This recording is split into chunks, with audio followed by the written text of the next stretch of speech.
Le maire de Brownsburg-Chatham s'est entretenu avec nous concernant les différents événements qui se sont déroulés sur son territoire lors des dernières semaines.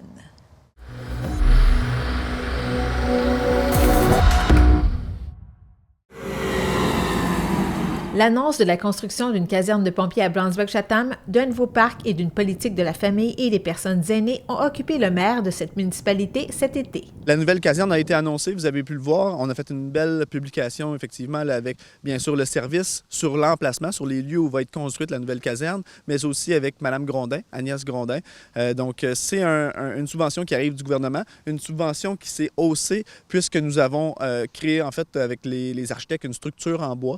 Donc, on a eu de 66 à 73 % de subvention. Donc, il y a eu un ajustement en pourcentage pour faire en sorte que la structure soit en bois, faite de bois du Québec, bien sûr, pour encourager l'économie locale. C'est une caserne qui va avoir la première pelletée de terre sous peu, qui va être construite juste à côté des travaux publics à Brownsburg-Chatham, donc qui va donner lieu au centre géographique, si on veut, là, de la MRC d'Argenteuil, mais bien évidemment aussi de Brownsburg-Chatham, qui se retrouve à être de la rivière des Outaouais jusqu'à Pine Hill. Parlez-moi du budget total. Donc, on parle de 6,4 millions de dollars. Effectivement, on parle de 6,4 millions de dollars, donc qui était au préalable subventionné à 66 %. Je réitère, nouvelle structure, travailler avec des architectes, économie locale, on se retrouve avec un 73 % subventionné. Donc là, 73 % subventionné du 6,4 millions. La balance sera bien sûr sur un règlement d'emprunt à l'ensemble de la population. Et qu'est-ce qu'on pourra y retrouver concrètement?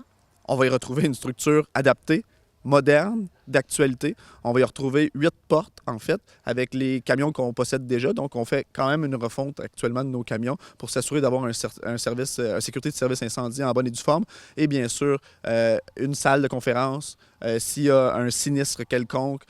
Donc, on va se retrouver avec une panoplie d'outils qui vont être beaucoup plus modernes et d'actualité, dont ça va être au service de la population en soi. Quel sera l'échéancier? Donc, on parle d'une première pelletée de terre prochainement? Concernant l'échéancier, on parle d'une première pelletée de terre le 16 septembre qui arrive, bien sûr, pour une échéance maximale de 14 mois. Donc, on ne peut jamais prévoir la fin. On ne sait pas ce qui peut arriver, mais pour fin 2025, une nouvelle caserne complète. Est-ce que vous pensez aussi que ça va avoir un impact sur les pompiers qui vont vouloir s'impliquer à Brownsburg-Chatham? Concrètement, les pompiers...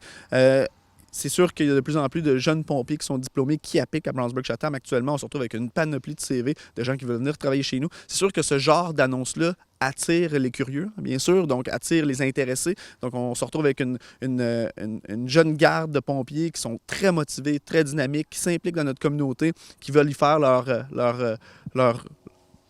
jalon, là. Donc qui veulent s'aventurer dans le monde de leur domaine, de leur métier. Donc, on en est très fiers, honnêtement, parce qu'on n'a pas de difficile actuellement. On s'entend dans une pénurie de main-d'œuvre, dans une pénurie de postes à combler. Les gens appliquent à Brownsburg-Chatham. On est très reconnaissants pour ça, mais effectivement, que ce genre d'annonce-là attire les gens. Et si je reviens rapidement sur le budget initial, on parlait tout d'abord de 4 à 5 millions. Je pense que ça a été donc au-delà de ce que vous aviez prévu au départ? Oui, effectivement, ça, c'est quelque chose que je regarde puis qu'on comprend de plus en plus. Peu importe le projet, souvent, on se retrouve avec des coûts supplémentaires à ce que c'est prévu. C'est pas volontaire de Brownsburg-Chatham, c'est pas volontaire des autres municipalités, parce que ça arrive aussi des autres municipalités, mais bien évidemment, c'est conjoncture économique, statut, nombre de travailleurs disponibles, nombre de soumissionnaires disponibles, nombre de contractants, etc. Donc, ça fait souvent hausser les coûts, effectivement. Mais on se retrouve quand même, comme je l'ai mentionné, avec un 73 % subventionné, ce qui va considérablement réduire la facture pour se retrouver avec une imposante structure dans notre municipalité. Et à quoi servira l'autre structure que vous avez déjà en place, l'autre caserne? Très bonne question, merci. L'autre structure, on travaille actuellement sur des plans futurs. C'est sûr qu'avec le besoin croissant de la population, le nombre de maisons qui se construisent, la population de Brownsburg-Chatham qui augmente, le nombre de services que les citoyens s'attendent à recevoir. Donc, c'est sûr qu'on a de plus en plus d'employés à la ville. Présentement, on est à 2, 3 employés par bureau. Donc, fort probablement, chose non certaine actuellement parce qu'on travaille sur les plans. On a peut-être des petits projets pour vous, mais ça sera fort probablement des bureaux qui seront alloués. Donc, une rénovation au minimum pour pouvoir en faire les bureaux. Donc, vous venez de le mentionner, ça s'agrandit. Il y a de plus en plus de citoyens qui viennent s'établir ici. Donc, parlons du nouveau parc de la Tourterelle Oui. qu'on a vu cet été. Il y a eu l'inauguration de ce parc-là en grande pompe. Les familles étaient invitées. Oui, effectivement. J'ai moi-même été présent. De nombreux conseillers municipaux également ont été présents. M. Pierre Barry, M. Louis Quévillon, Mme Marie-Lou Lorrain, dans lequel le parc de la Tourterelle se trouve, en fait, le district 5. Donc, Mme Lorrain. Donc, il y a eu bon nombre de personnes. M. Brunet également, le directeur général de la ville, qui était présent malgré ses vacances. Ça a été une belle annonce, ça a été une belle ouverture. Il y avait beaucoup de gens au rendez-vous. Ça a été organisé, j'aimerais le préciser, par des bénévoles, donc par des gens de la communauté du Nouveau-Cadieux. On l'appelle le Nouveau-Cadieux, mais le secteur Cadieux qui s'est développé. Donc, on en est très fiers, honnêtement. Les gens l'attendaient, ils l'ont reçu. C'est chose faite maintenant. Et c'est un investissement de combien? C'est un investissement total de 250 000 $. On se rappelle, dans tout nouveau développement, une structure qui va être implantée, bien sûr, est au coût de la ville, mais il y a en fait un frais de parc à payer, soit monétaire ou en terrain. Donc, dans ce cas-là, le frais de parc a été payé en terrain par les promoteurs du projet du Nouveau-Cadieux. Souvent, les gens vont se limiter aux parcs qui se retrouvent dans leur secteur, mais c'est pas le seul parc. C'est sûr que c'est plus commode, c'est plus accessible, mais si on veut prendre la voiture un peu et faire un peu de route, il y a plusieurs parcs sur le territoire de la ville de Brownsburg-Chatham qui sont accessibles pour tous. Comme, je réitère, la marina, la descente à la marina et la plage du camping de Brownsburg-Chatham, où il y a également des jeux d'eau, sont accessibles pour tous les résidents, et ça gratuitement. Ça fait partie de notre communauté. Et finalement, dernier point, en fait, que je voulais aborder avec vous, c'est la nouvelle politique de la famille et des personnes aînées de Brownsburg-Chatham. Ça, c'est tout récent. C'est tout récent, tout chaud. Oui, ça c'est né, en fait, d'un comité qui s'est réuni à 12 reprises durant la dernière année. J'aime ça, votre bilan, parce qu'on se rend compte que quand même, ça en passe des choses à Brownsburg-Chatham. Oui, effectivement, la nouvelle politique de la famille et des aînés, on le sait, on veut attirer de jeunes familles, bien sûr, mais c'est aussi important de prendre soin de nos aînés, ceux qui ont bâti notre ville, ceux sur lesquels on peut s'appuyer pour toute la contribution qu'ils ont faite à Brownsburg-Chatham parmi les années antérieures. Donc, la nouvelle politique vient renforcer un peu l'orientation que Brownsburg-Chatham veut donner, bien sûr, pour attirer des familles, mais pour garder ses aînés aussi.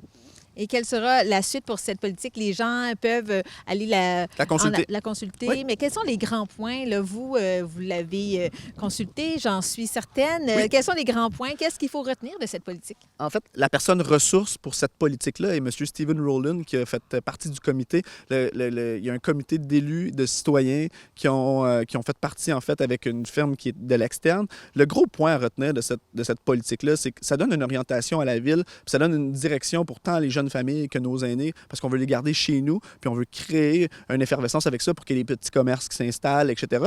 Mais aussi parce que cette politique-là, qui n'avait pas été mise à jour, nous freinait dans plusieurs demandes de subventions pour créer des projets, que ce soit pour les aînés. Je donne un exemple.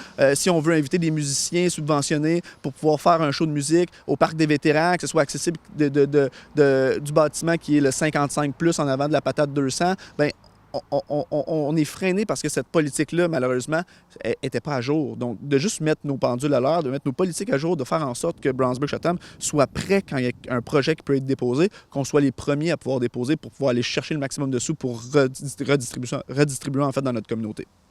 Parfait. Et peut-être un mot sur l'automne à Brownsburg-Chatham. Qu'est-ce qui s'en vient? Est-ce qu'on va avoir droit à d'autres annonces prochainement?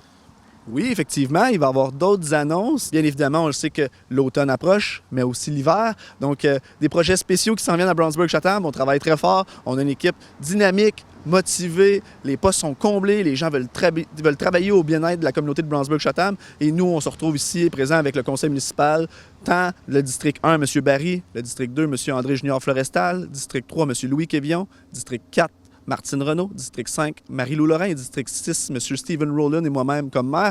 Donc, ensemble, avec l'administration, les deux paliers se parlent et communiquent très bien. Ça nous amène à faire des projets qui seront annoncés là, dans les 2 prochaines semaines. Donc, Andréane, on pourra se refaire peut-être une petite entrevue d'ici peu.